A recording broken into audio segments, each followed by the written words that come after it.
हे साले भोसडीचे लोक कोण जात आहेत हे नाही. डोंट कट, हे कट मत करणार. नमस्कार मंडळी, मी राजश्री आणि तुम्ही पाहताय राजश्री अनफिल्टर.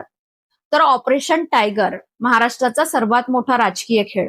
लोकशाहीत म्हणतात की जनता जनार्दन असते, जनता राजा असते, पण महाराष्ट्राच्या राजकारणात जनता फक्त मतदान करते. बाकीचा खरा खेळ तर रात्रीच्या अंधारात बंद खोल्यांमध्ये आणि करोडोंच्या चार्टर्ड विमानांच्या प्रवासात खेळला जातो. गेल्या अनेक दिवसांपासून राज्याच्या कानाकोपऱ्यात एकाच नावाची गुप्त चर्चा सुरू होती, ती म्हणजे ऑपरेशन टायगर. हा गेम खरंच होणार होता की नुसतीच हूल दिली जाते याचा कोणालाच ठाम अंदाज बांधता येत नव्हता. कारण दिल्लीत भाजप श्रेष्ठींनी या ऑपरेशनला आधी ग्रीन सिग्नल दिला नव्हता. पण अखेर काल रात्री तो भूकंप झालाच, ज्याने मातोश्रीचे खांब एकाच वेळी हादरवून सोडले. पण हा खेळ फक्त एका रात्रीत झालेला नाही, त्याच्या मागे खूप मोठी प्लॅनिंग होती. 10 जून रोजी दिल्लीत एनडीएची एक मोठी बैठक झाली. या बैठकीनंतर केंद्रीय गृहमंत्री अमित शहांनी थेट पंतप्रधान मोदींशी बातचीत केली आणि या ऑपरेशन टायगरला फायनल ग्रीन सिग्नल दिला. हा सिग्नल मिळताच दिल्लीतील एका बड्या हॉटेलमध्ये ठाकरे गटाचे बंडखोर खासदार आणि एकनाथ शिंदे यांची गुप्त भेट झाली आणि तिथून या ऑपरेशनला खऱ्या अर्थाने वेग आला. आता सर्वात पहिला आणि महत्वाचा प्रश्न म्हणजे ऑपरेशन टायगर म्हणजे नक्की काय आहे आणि यामागचं कायदेशीर गणित काय आहे. सोप्या भाषेत सांगायचं झालं तर उद्धव ठाकरेंच्या शिवसेना म्हणजेच युबीटी पक्षाचे खासदार फोडण्यासाठी आणि महाविकास आघाडीला खिंडार पाडण्यासाठी दिल्ली आणि महाराष्ट्रात अत्यंत गुप्तपणे राबवलेला हा एक महाराजकीय प्लॅन आहे. या ऑपरेशन अंतर्गत ठाकरे गटाचे 9 पैकी चक्क 6 खासदार एकाच रात्रीत पक्षातून फुटलेत. आता देशात पक्षांतर बंदी कायदा आहे.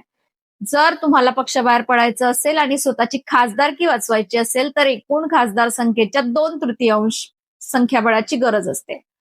आता ठाकरे गटाकडे लोकसभेत एकूण 9 खासदार आहेत. जर 9चे 2/3 केले तर आकडा येतो बरोबर 6. म्हणजेच कायदेशीर कारवाईतून वाचण्यासाठी एकनाथ शिंदे आणि दिल्लीच्या चाणक्यांना बरोबर 6 खासदारांची गरज होती. आणि ऑपरेशन टायगर अंतर्गत नेमका हाच आकडा अचूक गाठण्यात आला. आता नीट ऐका, बंडखोरी करणाऱ्या आणि उद्धव ठाकरेंची साथ सोडणाऱ्या त्या 6 खासदारांची अधिकृत नावे कोणती आहेत. संजय जाधव, संजय देशमुख, नागेश पाटील आष्टीकर, ओमराजे निंबाळकर, भाऊसाहेब वागचौरे, संजय दिना पाटील.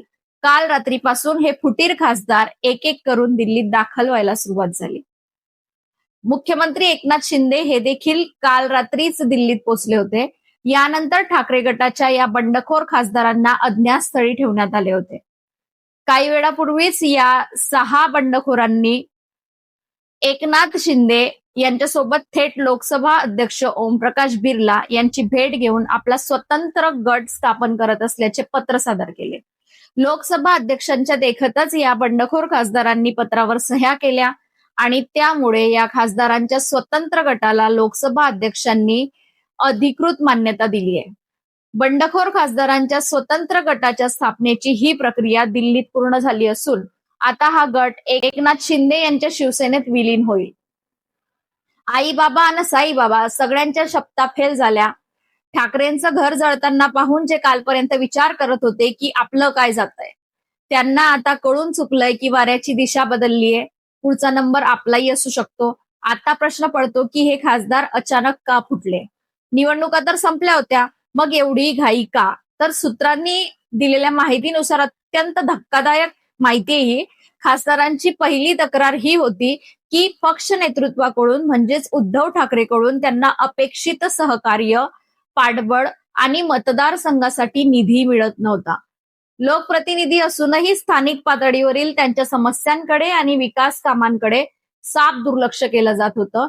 एवढंच नाही तर युवासेना प्रमुख आदित्य ठाकरे हे महाराष्ट्राचे दौरे करत नसल्यामुळे तळागाळातील पदाधिकारी आणि कार्यकर्त्यांमध्ये मोठी नाराजी पसरली होती. दिल्लीच्या राजकीय वर्तुळात आपल्या पक्षाची पुरेशी दखल घेतली जात नाही अशी भीती या खासदारांना खात होती. खासदारांचं म्हणणं सरळ होतं, उद्धव ठाकरेंची भेट मिळत नाही आणि त्यांच्याकडून म्हणावा तसा प्रतिसादही मिळत नाही. पण ही नाराजी तर वरवरची झाली पडद्यामागची खरी ऑफर आणि पैशांचा गेम काय होता ते बघून घेऊया. आता इथे एंट्री होते आमदार रोहित पवारांची. रोहित पवारांनी अधिकृत सोशल मीडिया अकाउंटवरून थेट आकडेवारी जाहीर करत एक भयंकर बॉम्ब फोडलाय. रोहित पवार थेट म्हटले की एकेका खासदाराचा रेट 85 कोटी. हो, तुम्ही बरोबर ऐकलं. रोहित पवारांनी उघडपणे प्रश्न विचारलाय की 85 कोटी रेट आहे का? एवढे पैसे द्यायला संबंधित पक्षाकडे पैसे येतात तरी कुठून? रोहित पवारांनी पुढे अत्यंत संतापून म्हटलंय की शिवसेना, राष्ट्रवादी, आप, तृणमूल काँग्रेस आणि आता पुन्हा शिवसेना, देशात हे असंच सुरू राहिलं तर एक दिवस लोकच रस्त्यावर उतरून पळून जाणाऱ्यांना आणि पळवून नेणाऱ्यांना चोपल्याशिवाय राहणार नाही. रोहित पवारांच्या या थेट 85 कोटींच्या आरोपामुळे आणि चोपल्याशिवाय राहणार नाहीत या इशाऱ्यामुळे महाराष्ट्राच्या राजकारणात भयंकर आग लागली आहे. दिल्लीच्या सत्तेने जेव्हा सुपाऱ्या वाटायला सुरुवात केली तेव्हा मुंबईतल्या बड्या बड्या सरदारांची निष्ठा ढळली. राजकारण हा तत्वांचा खेळ उरलेला नाही, तो आता केवळ 85 कोटींची ऑफर आणि विलिनीकरणाचा बाजार झालाय. दिल्लीत हा एवढा मोठा गेम झाल्यावर मुंबईत मातोश्रीवर आणि संपूर्ण ठाकरे गटात प्रचंड खळबळ उडाली. यावर शिवसेनाचे प्रवक्ते संजय राऊत यांनी पत्रकार परिषद घेऊन फुटीर खासदारांवर भयंकर आगपाखड केली आहे. संजय राऊतांचा संताप एवढा अनावर झाला होता की त्यांच्या तोंडून अत्यंत वाईट शब्द बाहेर पडले. संजय राऊत थेट म्हणाले की उद्धव ठाकरेंनी तुमच्यावर भावासारखं प्रेम केलं, पण यांच्या अंगात गद्दारी भिनलेली आहे. राऊतांच्या या विधानावरून तुम्हाला समजलं असेल की ठाकरे गटाला हा किती मोठा धक्का बसलाय. ज्यांना निवडून आणण्यासाठी कार्यकर्त्यांनी रात्रीचा दिवस केला त्यांनीच ऐन वर्धापन दिनाच्या तोंडावर पक्षाच्या पाठीत खंजीर खुपसला, असा आरोप आता ठाकरे गटाकडून केला जातोय. पण मित्रांनो, हा धक्का फक्त उद्धव ठाकरे यांना लागलेला नाही. या ऑपरेशन टायगरमुळे आणि रोहित पवारांच्या या आक्रमक भूमिकेमुळे सर्वात जास्त कोणाची झोप उडाली असेल तर ते आहेत शरद पवार. शरद पवार गटाची अस्वस्थता प्रचंड वाढली आहे, कारण सध्याची राजकीय स्थिती पाहता उद्या आपला माणूस कुठे पलटी मारेल हे सांगता येत नाही. 2024च्या लोकसभेत शरद पवार पक्षाचे 8 खासदार निवडून आले होते, तर सुनेत्रा पवार गटाला फक्त 1 रायगडची जागा जिंकता आली होती. पण त्यानंतर अवघ्या 6 महिन्यांनी झालेल्या विधानसभा निवडणुकीत शरद पवार पक्षाचे अत्यंत निराशाजनक प्रदर्शन झालं. त्यांचे फक्त 10 आमदार निवडून आले, तर सुनेत्रा पवार गटाचे तब्बल 42 आमदार निवडून आले. तीच दास्ती आता शरद पवार गटाने घेतली आहे. आपल्याला आपल्या पक्षात तसं घडू द्यायचं नाही, म्हणून पवारांनी तातडीने आपल्या खासदारांशी संपर्क साधायला सुरुवात केली असून येत्या 1-2 दिवसात त्यांची बैठक बोलवण्यात आली आहे. एवढंच नाही तर ठाकरे गटाचे अजून 16 आमदार आणि 38 नगरसेवक सुद्धा शिंदेच्या संपर्कात असल्याचा दावा केला जातोय. 19 जूनला शिवसेनेचा 60वा वर्धापन दिन आहे आणि बाळासाहेब ठाकरेंचं जन्मशताब्दी वर्षही सुरू होत आहे. अशा ऐतिहासिक प्रसंगी ठाकरेंना हा सोसावा लागलेला आजवरचा सर्वात मोठा आघात आहे. संजय राऊत रोज सकाळी पत्रकार परिषद घेऊन आगपाखड करत आहेत, पण गेलेले 6 खासदार आता कधीच परत येणार नाहीत. आता हा प्रश्न मी तुम्हाला विचारते. खासदार म्हणतात की आम्हाला निधी मिळत नव्हता म्हणून आम्ही गेलो. रोहित पवार पुरावा देऊन विचारतायत की 85 कोटींचा गेम आहे, तर ठाकरे गट म्हणतोय की ही गद्दारी आहे. तुमच्या मते या संपूर्ण ऑपरेशन टायगरवर तुमचं काय मत आहे? तुमची जी काही रोखठोक मतं असतील ती खाली कमेंट्समध्ये नक्की लिहा.